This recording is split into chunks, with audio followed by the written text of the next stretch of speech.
সাম্প্রতিক সময়ে আমরা যখন দেখছি একের পর এক যুদ্ধ বিগ্রহ গোটা বিশ্বের বিভিন্ন প্রান্তে প্রান্তরে ছড়িয়ে পড়ছে, চতুর্দিকে যখন যুদ্ধের দামামা বাজছে, মানুষ যখন কৌতূহলী হয়ে উঠছে, ভীত সন্ত্রস্ত হয়ে উঠছে, মানুষ যখন আতঙ্কিত হয়ে উঠছে, এরকম একটি সময় এসেও যার কথা আমাদের সবচেয়ে বেশি স্মরণ হয় তিনি হলেন হযরত মুহাম্মদ মুস্তাফা সাল্লাল্লাহু আলাইহি ওয়াসাল্লাম। কারণ আজকের পৃথিবীতে মানুষ নিজেদেরকে সবচেয়ে সভ্য মনে করে।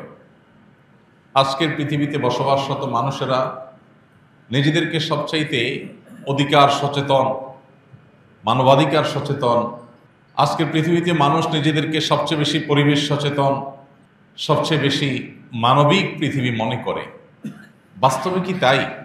আজকের পৃথিবীতে মানবতার আড়ালে আমাদের যে বাস্তব রূপ আছে, আমাদের যে আসল চেহারা আছে, আজকের পৃথিবীর যে প্রকৃত রূপ এবং আসল চিত্র আছে, সেটাকে সত্যিকারার্থে এবং যথাযথভাবে উপস্থাপন করার জন্যই মুহাম্মদ সাল্লাল্লাহু আলাইহি সাল্লামের জীবন ইতিহাসকে এবং এই রকম পরিস্থিতিতে তার জীবন দর্শনকে, তার জীবন সাধনাকে, তার কর্মপদ্ধতিকে পাশাপাশি রেখে তুলনা করা এবং মূল্যায়ন করা, এটা সময়ের সবচেয়ে প্রয়োজনীয় কাজগুলোর মধ্য থেকে একটা।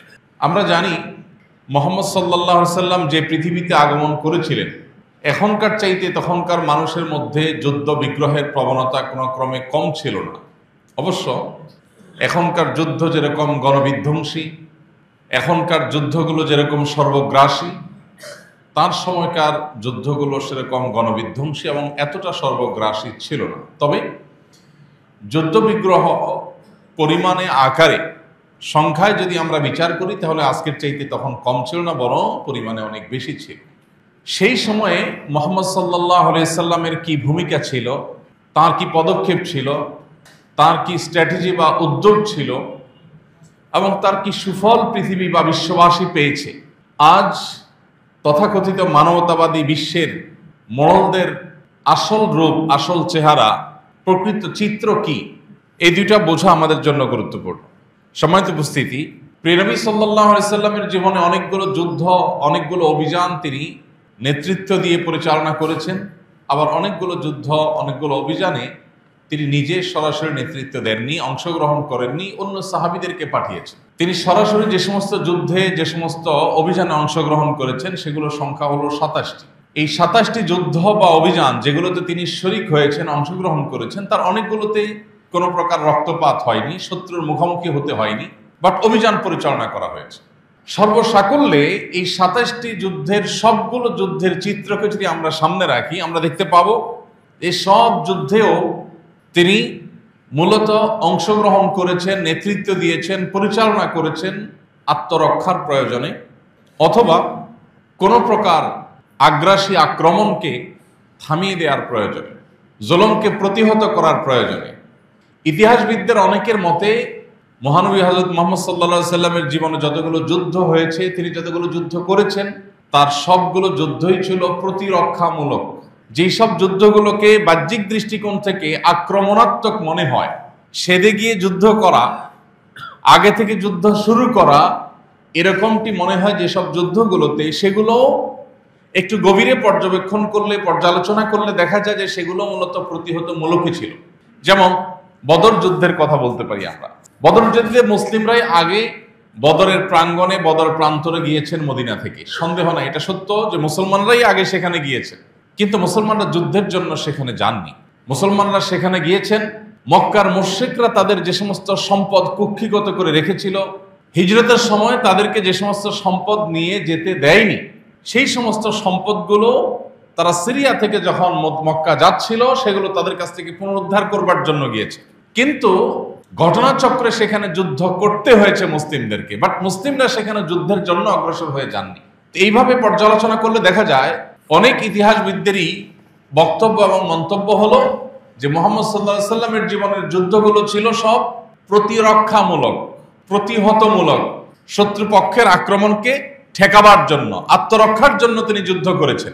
অবশ্য অনেক ইতিহাসবিদদের মতে কিছু কিছু যুদ্ধ ছিল তার ইখদামি যুদ্ধ, আক্রমণাত্মক যুদ্ধ, আগ বেড়ে যুদ্ধ, কিন্তু সেগুলোরও প্রত্যেকটা যুদ্ধের প্রেক্ষাপট পর্যালোচনা করলে দেখা যায় যে কোন শত্রুপক্ষ মদিনায় আক্রমণ করবার প্রস্তুতি নিচ্ছে, কোন ষড়যন্ত্রে লিপ্ত হয়েছে, এইরকম পরিস্থিতিতে সেগুলোকে মোকাবেলার জন্য তিনি অভিযান পরিচালনা করার জন্য লোক পাঠিয়েছেন। কিন্তু আজকের পৃথিবীতে যে যুদ্ধগুলো হয়, চতুর্দিকে যদি আমরা তাকাই, যুদ্ধ বা সমর বিশেষজ্ঞ হওয়ার প্রয়োজন নেই, একেবারে সাধারণ মানুষের সাধারণ চোখ দিয়ে যদি আমরা তাকাই, আমরা দেখতে পাই যে আজকের পৃথিবীতে সচরাচর যুদ্ধগুলো হয়ে থাকে সাম্রাজ্যবাদ এবং আধিপত্যবাদ বিস্তার করবার প্রয়োজনে। আমার মোড়লগিরি কোথাও খর্ব হচ্ছে, কোনো জায়গায় আমার কথা পুরোপুরি শোনা হচ্ছে না, আমাকে জিজ্ঞেস করা ছাড়া কোনো কাজ করা হচ্ছে, অতএব সেখানে আমার খবরদারি প্রতিষ্ঠা করতে হবে এবং সেটা করার জন্য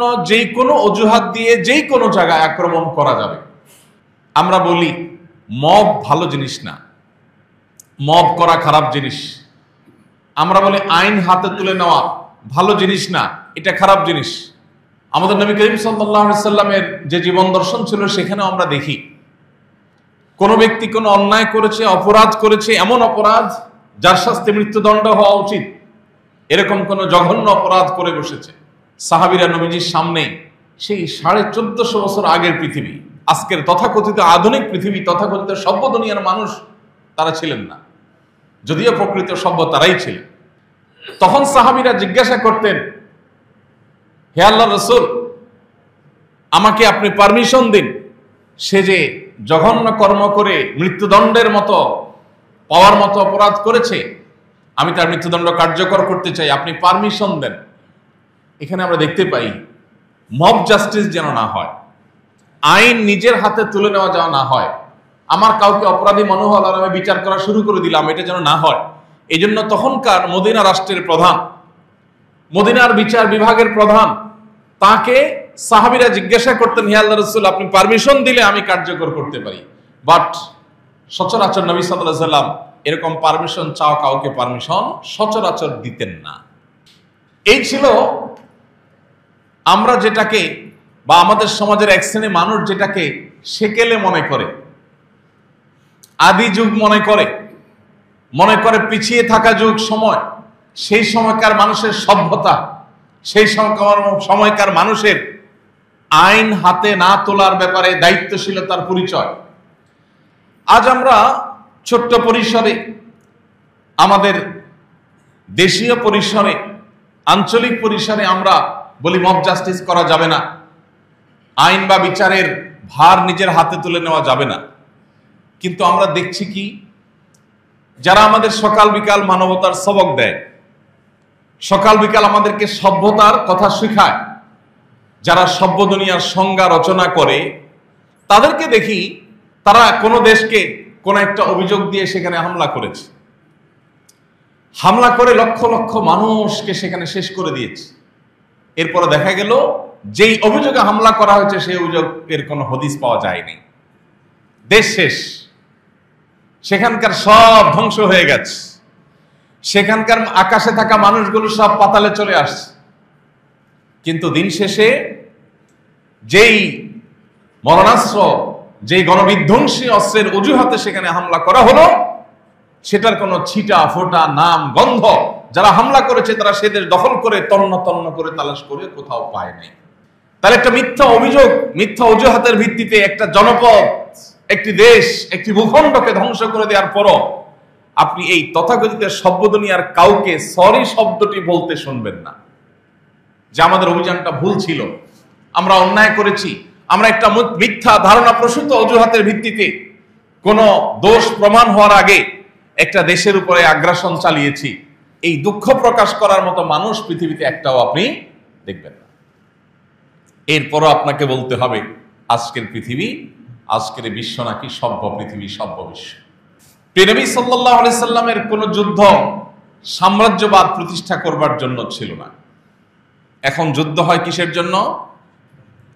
কর্তৃত্ববাদ, সাম্রাজ্যবাদ, আধিপত্যবাদ, মাস্তানি, এগুলোকে প্রতিষ্ঠা করবার প্রয়োজনে। আমরা যারা আজকের বিশ্বকে মানব ইতিহাসের সবচেয়ে উন্নত, সবচেয়ে সভ্য, সবচেয়ে আধুনিক এবং সবচেয়ে মানবিক পৃথিবী মনে করি, আমরা কি জানি আজকের পৃথিবীতে মানুষ মানুষকে হত্যা করবার জন্য যত অস্ত্র আবিষ্কার করেছে, তৈরি করেছে, সেগুলোকে মুহাম্মদ সাল্লাল্লাহু আলাইহি সাল্লামের সময়কার পৃথিবীতে মানুষ যে সমস্ত অস্ত্র নিয়ে যুদ্ধ করত সেগুলোর সাথে কম্পেয়ার করলে খোলা চোখে মনে হয় তারা পিছিয়ে ছিলেন তরবারি নিয়ে যুদ্ধ করতে।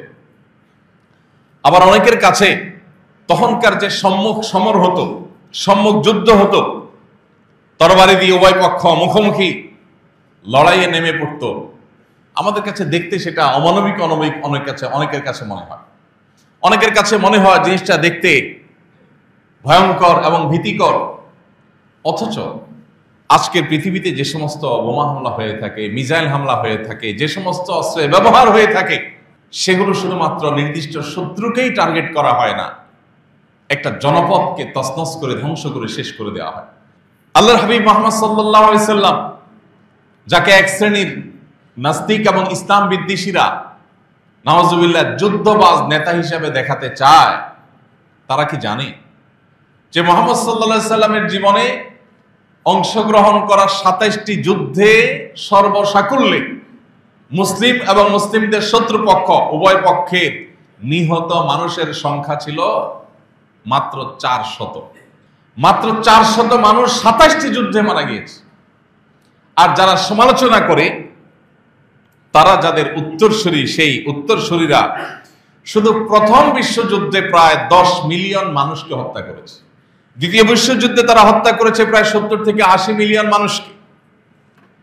ভিয়েতনাম যুদ্ধে হত্যা করেছে তারা ১ মিলিয়ন মানুষকে। সোভিয়েত ইউনিয়ন বনাম আফগান যুদ্ধে হত্যা করা হয়েছে প্রায় ১ মিলিয়ন মানুষকে। ইরাক ইরান যুদ্ধে মানুষ মারা গেছে প্রায় ১ মিলিয়ন।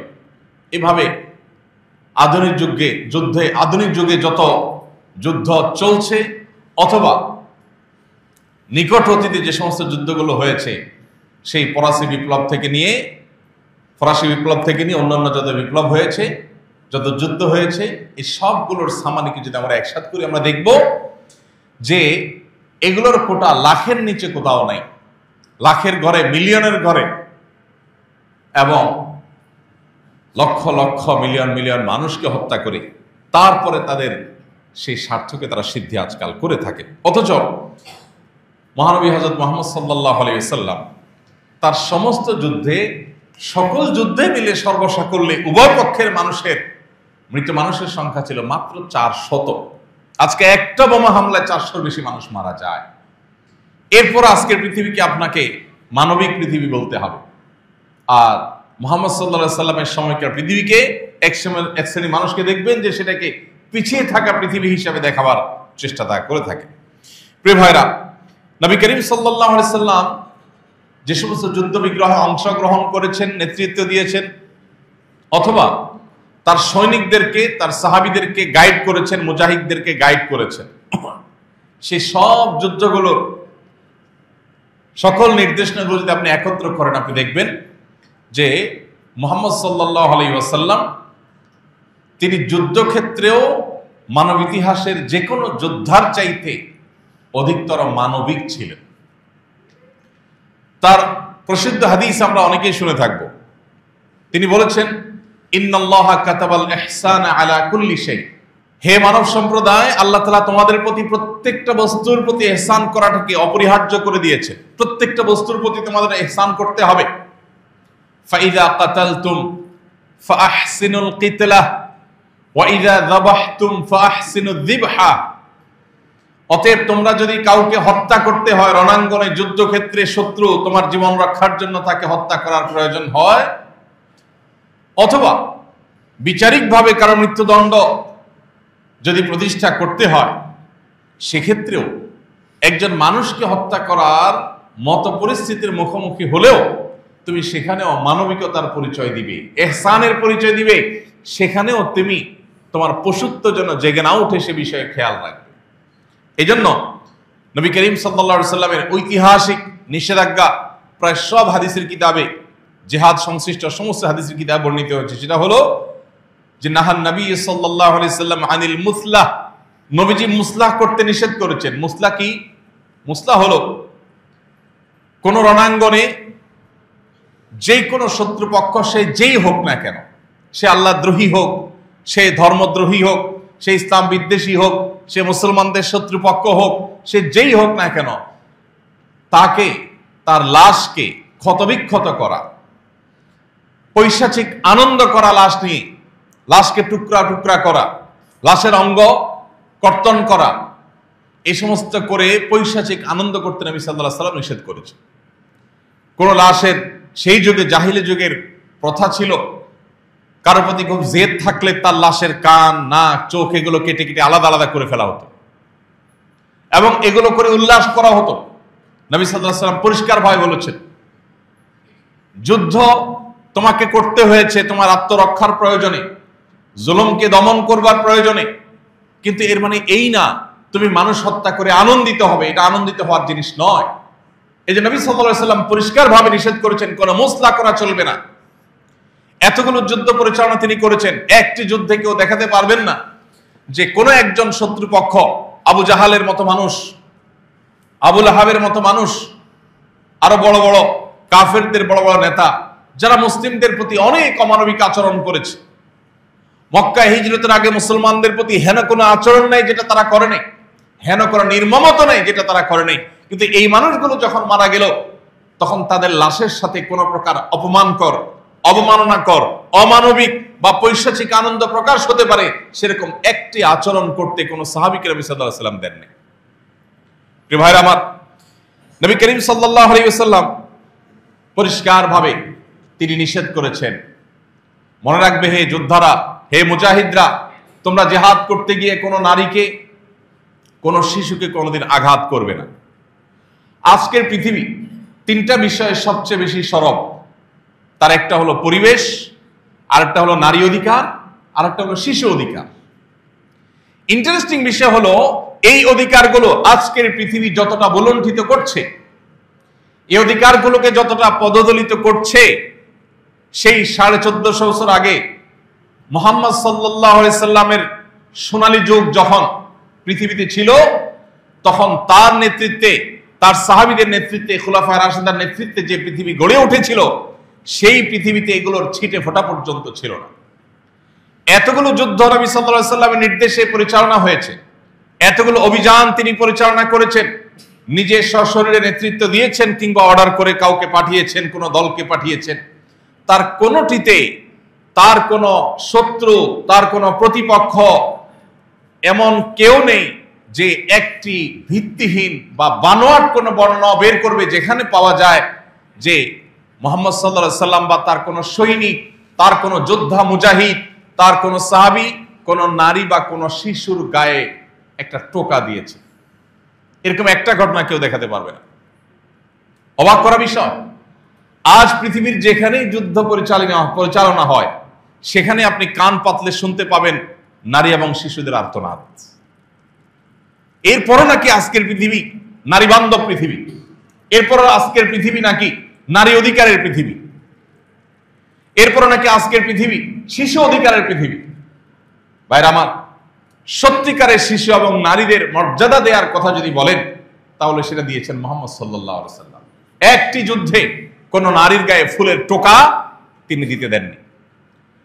যেই নারী স্বয়ং নবী করিম সাল্লাল্লাহু আলাইহি সাল্লামের চাচা হামজা রাদিয়াল্লাহু তাআলা আনহুর কলিজা ছিঁড়ে, লাশের কলিজা ছিঁড়ে, কলিজা বের করে কাঁচা কলিজা চাবিয়ে খেয়েছে, সেই নারীকে পর্যন্ত নবী সাল্লাল্লাহু আলাইহি সাল্লাম হত্যা করেননি।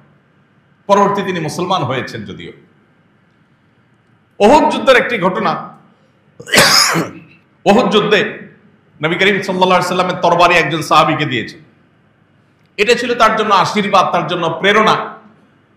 তিনি অনুপ্রাণিত হবেন যে আমার হাতে নবীজির তরবারি, যাতে তিনি অতিরিক্ত প্রেরণা পান। নবীজি তাকে তার তরবারিটা দিলেন, যাও তুমি আমার তরবারি নিয়ে লড়াই করো।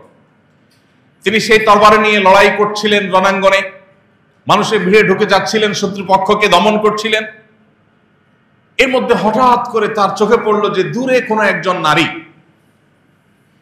তিনি কোন একটা লাশের সঙ্গে কোনো বিকৃত আচরণ করছে, অমানবিক কোনো কিছু করছে, এরকম কোনো কিছু নারী দূর থেকে ধরা পড়েনি, কোন একজন মানুষ করছে, আবসা আবসা বোঝা যাচ্ছে। তিনি ছুটে গেলেন সেই তরবারি নিয়ে, সেখানে কাছাকাছি গিয়ে দেখলেন লোকটি একজন নারী, তিনি কোনো পুরুষ নন।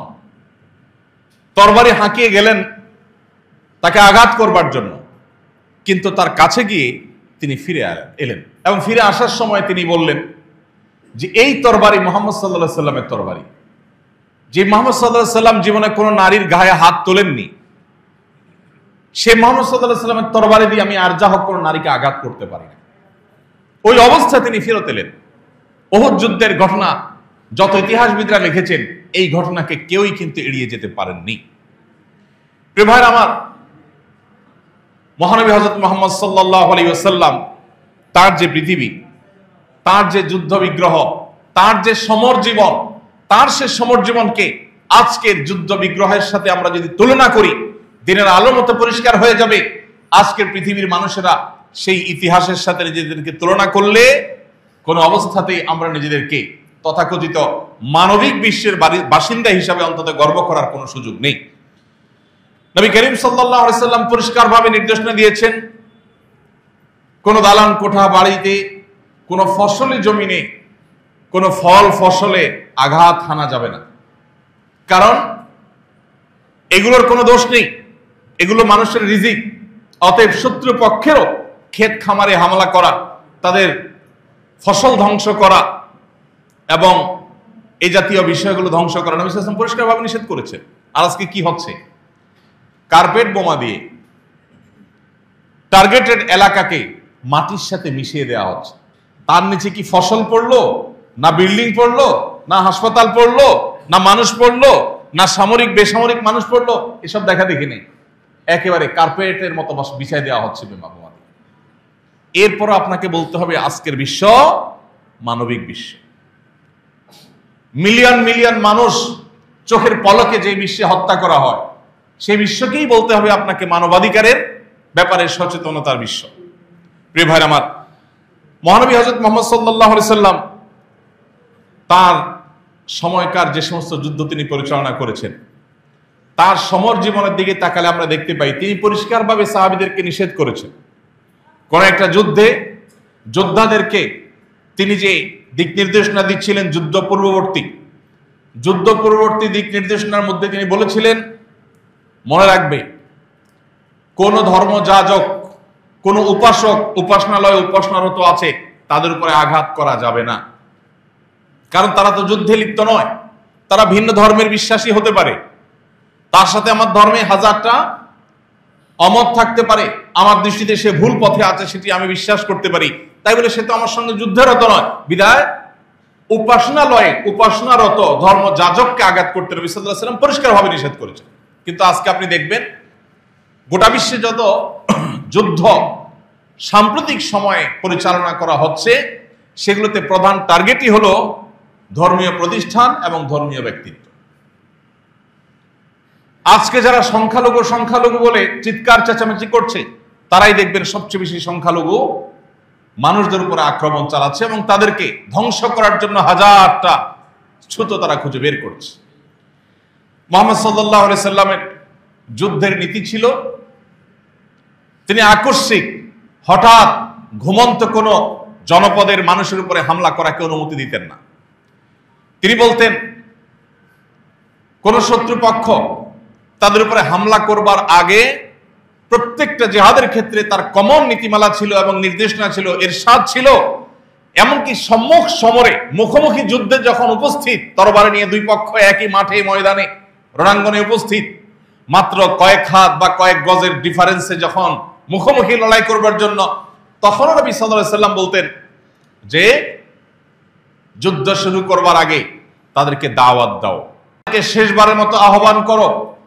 তারা যদি আহ্বানে সাড়া দেয়, তারা যদি ভুল পথ পরিহার করে, তারা যদি জুলুম এবং আগ্রাসনের পথ ছেড়ে আসে, তাহলে যুদ্ধ করবে না।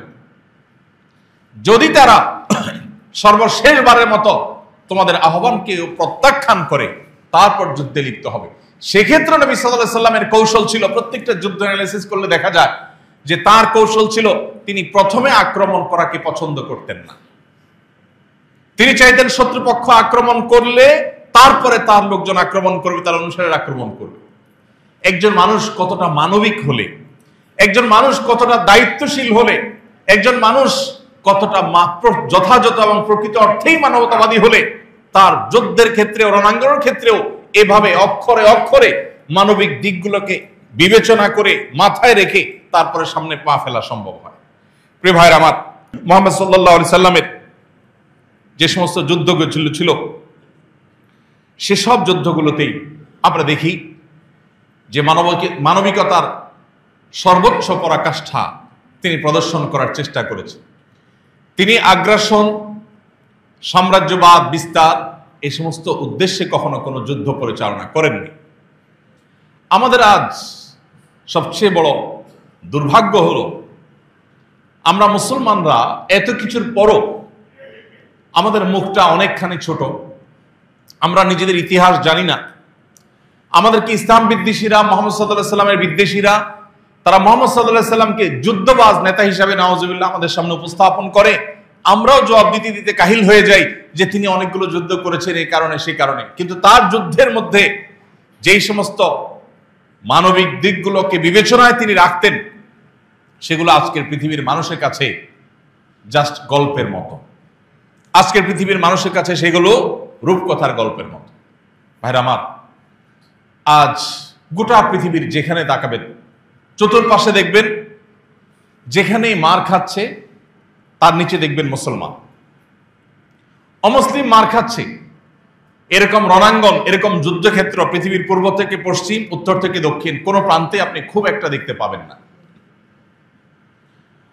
বর্তমানে প্রচলিত হোক বা ইতিপূর্বে হোক, খুবই অল্প সংখ্যক ক্ষেত্রে, বিচ্ছিন্ন কিছু ক্ষেত্রে আপনি দেখতে পাবেন হয়তো, যেমন রাশিয়া ইউক্রেন যুদ্ধ হচ্ছে এখন।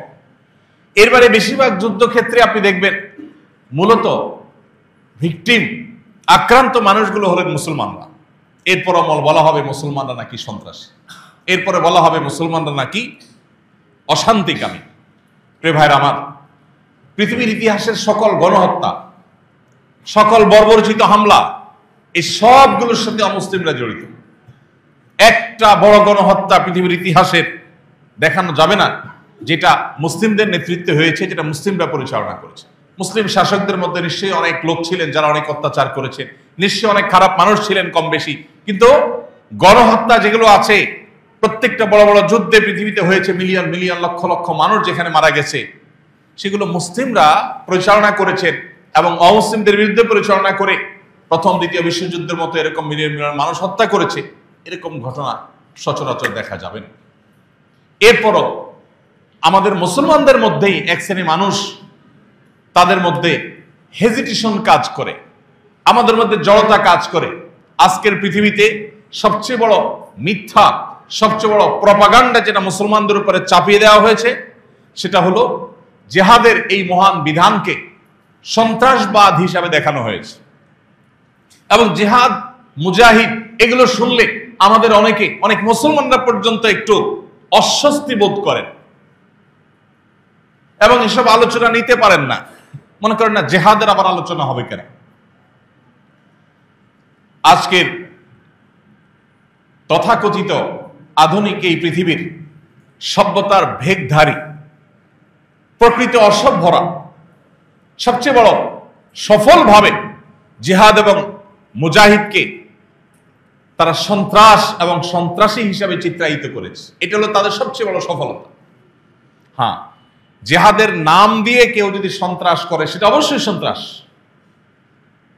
কিন্তু সন্ত্রাস এবং জিহাদকে গুলিয়ে ফেলা, এটা বর্তমান পৃথিবীতে প্রত্যেকটা দেশেই কম বেশি হয়েছে। আমাদের দেশে, আমাদের সমাজেও হয়েছে। কারো মুখ থেকে জিহাদের আলোচনা শুনলেই তাকে জঙ্গি, সন্ত্রাসী মনে হয় আমাদের অনেকের কাছে। ভাইরা আমার,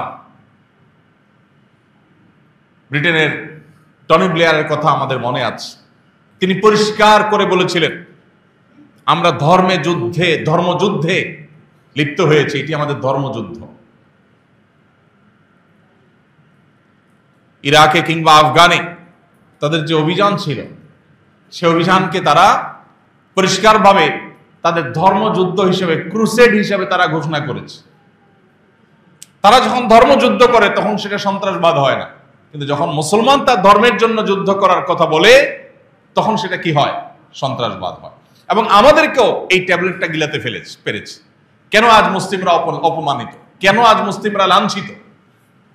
এর অন্যতম প্রধান কারণ হলো যে আজ মুসলমানরা আমরা কোরআন থেকে দূরে সরে গেছি। আমরা কোরআনের ধারে কাছে নেই, আমরা কোরআন ভিত্তিক জীবন গড়ি নেই। কোরআন আমাদের প্রধান পথ প্রদর্শক না, কোরআন থেকে আমরা দূরে সরে গেছি। এটা আমাদের লাঞ্ছনার সবচেয়ে বড় কারণ। এর পাশাপাশি আমরা আজ লাঞ্ছিত, অপমানিত। এর অন্যতম বড় কারণ আল্লাহর মহান বিধান জিহাদ, এটার আলোচনা, এটার পর্যালোচনা, এটা কিভাবে কার্যকর হয়, এটা কার্যকর হওয়ার জন্য শর্ত কি, এটার প্রাথমিক আলোচনাগুলো পর্যন্ত আমাদের মাঝ থেকে বিদায় হয়ে গেছে।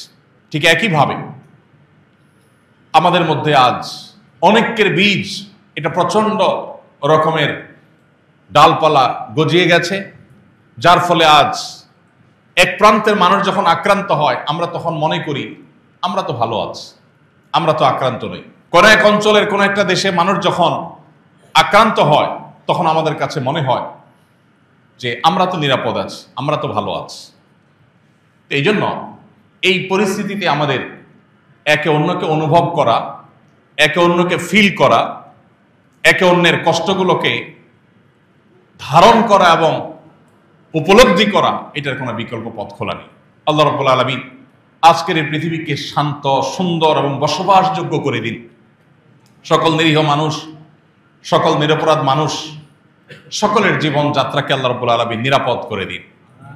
আল্লাহ তাআলা আমাদের এই প্রিয় ভূখণ্ডটাকে, আমাদের এই প্রিয় জনপদকে আসন্ন বিশৃঙ্খল বিশ্বের বিশৃঙ্খলতা থেকে আল্লাহ তাআলা আমাদেরকে মুক্ত রাখুন গোটা বিশ্বকে, বিশেষ করে মুসলিম বিশ্বকে, এবং সকল মাজলুম, সকল নিরপরাধ, সকল নির্যাতিত মানুষের আর্তনাদ, তাদের হাহাকার আল্লাহ রাব্বুল আলামিন দূর করে দিন।